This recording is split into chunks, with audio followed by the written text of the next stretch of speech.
ഏതെങ്കിലും തരത്തിൽ വിമർശനം ഉന്നയിച്ച് LDF സർക്കാരിന് ഇപ്പോൾ ഈ പദ്ധതി നടപ്പിലാക്കിയതിൻ്റെ ഒരു മേനി നടിക്കേണ്ടത് എട്ടുകാലി മമ്മൂഞ്ഞാണോ എന്നുള്ളതാണ് ഡയറക്റ്റ് ആയിട്ടുള്ള ക്വസ്റ്റ്യൻ. എട്ടുകാലി മമ്മൂഞ്ഞല്ല പിണറായി വിജയൻ എന്നതാണ് എൻ്റെ ടേക്ക്.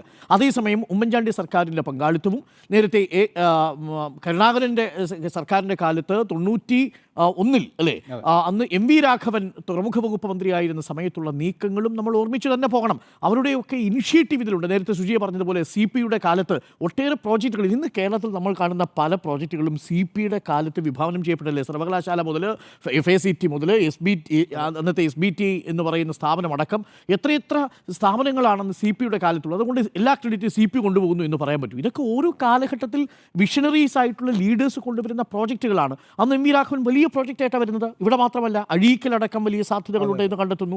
ആലപ്പുഴയിൽ തുറമുഖത്തിനുള്ള സാധ്യത ഉണ്ടെന്ന് കണ്ടെത്തുന്നു. അന്ന് അദ്ദേഹം ഒരു സാധ്യതാ പഠനം നടത്തുന്നത് മാത്രമല്ല, വലിയ തുറയിലുള്ളൊരു ഡിക്രൂസിൻ്റെ ഒരു പത്തേമാരി ഗുജറാത്തിൽ നിന്ന് ഇവിടേക്ക് കൊണ്ടുവരുന്ന സാഹചര്യം പോലും ഉണ്ട്. അന്ന് കരുണാകരനാണ് പോയിട്ട് അത് സ്വീകരിക്കുന്നത് ആ സമയത്ത്. പക്ഷേ അന്ന് ഈ തുറമുഖത്തിൻ്റെ ഒരു ലക്ഷണവും അതില്ല.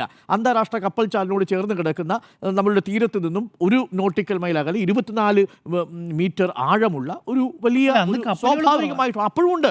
അപ്പോഴും ഒരു വലിയ പത്തേമാരിയാണ് അവിടെ വരുന്നത്. 96 മുമ്പാണെന്ന് ഓർമ്മിക്കണം.